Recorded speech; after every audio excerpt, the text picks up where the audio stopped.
আপনি কি জানেন পৃথিবীর সবচেয়ে সফল মানুষগুলো প্রতিদিন ঘন্টার পর ঘন্টা সময় দেন একটি কাজে? না, সেটা ব্যবসা নয়, মিটিংও নয়, সেটি হলো বই পড়া। বই পড়া শুধুমাত্র একটি অভ্যাস নয়, এটা হচ্ছে একটি গোপন শক্তি যা আপনার জীবনকে সম্পূর্ণভাবে বদলে দিতে পারে।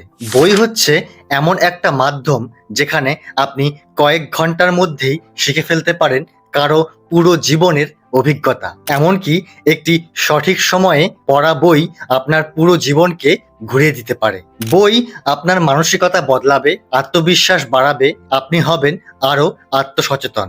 আজ যে মানুষটি হতাশ, 1 বছর পর সেই হতে পারে একজন লিডার, শুধুমাত্র বই পড়ার শক্তির কারণে। আজকে আলোচনা করব কিছু গুরুত্বপূর্ণ বই নিয়ে। এই 7টি বই আপনার মধ্যে জাগিয়ে তুলবে প্র্যাকটিক্যাল উইজডম এবং ইমোশনাল ক্ল্যারিটি। তাহলে দেরি না করে চলুন শুরু করা যাক। Atomic habits by James Clear. Atomic habits বইটি ছোট ছোট অভ্যাসের বিশাল প্রভাব নিয়ে লেখা। লেখক এই বইতে দেখিয়েছেন যদি আপনি প্রতিদিন মাত্র 1% ভালো হতে পারেন তাহলে 1 বছরে আপনার উন্নতি হবে অনেক গুণ। এই বইটির মূল বার্তা হলো ছোট অভ্যাসই বড় পরিবর্তনের পথ দেখায়। Ikigai by Francesc Miralles and Hector Garcia. Ikigai একটি জাপানি শব্দ যার অর্থ হলো জীবনের উদ্দেশ্য বা বেঁচে থাকার কারণ। এই বইতে লেখকেরা ব্যাখ্যা করেছেন কিভাবে জাপানের ওকিনাওয়া দ্বীপের দীর্ঘজীবী ও সুখী মানুষেরা তাদের ইকিগাই খুঁজে পেয়ে শান্তিপূর্ণ স্বাস্থ্যকর জীবনযাপন করেন। ইকিগাই হলো 4টি বিষয়ের মিলন বিন্দু। আপনি কি ভালোবাসেন, আপনি কি করতে পারেন, আপনি কি দিয়ে উপার্জন করতে পারেন, সমাজ কি চায় আপনার কাছ থেকে। এই 4টি জিনিস একসঙ্গে যেখানে মেলে সেখানে আপনার ikigai. The defining decade by Meg Jay. The defining decade একটি অনুপ্রেরণামূলক ও বাস্তবভিত্তিক বই যেখানে লেখিকা মেগ জে একজন ক্লিনিক্যাল সাইকোলজিস্ট। তিনি দেখিয়েছেন কেন একজন মানুষের 20 থেকে 30 বছর বয়স জীবনের সবচেয়ে গুরুত্বপূর্ণ সময়। এই সময়টাকে অনেকেই ফান টাইম হিসেবে মনে করেন, কিন্তু লেখিকা বলেছেন এই দশকেই আমাদের কেরিয়ার, সম্পর্ক, পরিচয় ও ভবিষ্যতের ভিত্তি গড়ে ওঠে। So good they can't ignore you by Cal Newport. প্যাশনের পিছনে না ছুটে দক্ষতার পিছনে ছোটো। বইটিতে প্রচলিত ফলো ইউর প্যাশন বা নিজের প্যাশনের পিছনে দৌড়াও এই ধারণাটিকে চ্যালেঞ্জ করে। ক্যাল নিউপোর্ট বলেন শুধুমাত্র প্যাশন থাকলেই কেউ সফল হয় না, বরং একটি কাজে দক্ষ অর্থাৎ স্কিলফুল হয়ে উঠলেই সফলতা, সন্তুষ্টি এবং কেরিয়ারে আনন্দ আসে।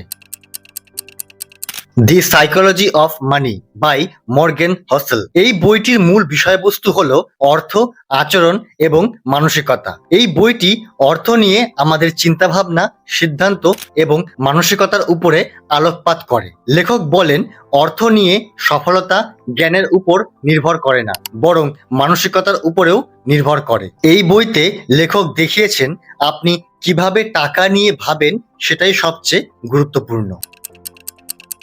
Man's search for meaning by Viktor Frankl. এই বইটির মূল বার্তা হলো জীবনের আসল উদ্দেশ্য ও মানে খুঁজে পেলে মানুষ যে কোনো কষ্টকে সহ্য করতে পারে। ফ্রাঙ্কলে বলেন আমরা যখন জীবনের প্রতি দৃষ্টিভঙ্গি বদলাই, যেমন আমি কেন বেঁচে আছি বা আমার জীবনের মানে কি, তখন আমরা হতাশা, দুঃখ এবং কষ্টকে অতিক্রম করতে পারি। এই বইতে তিনি তার নিজস্ব থেরাপি পদ্ধতির নাম দেন লোগোথেরাপি, যার মূল ভাবনা হচ্ছে 1.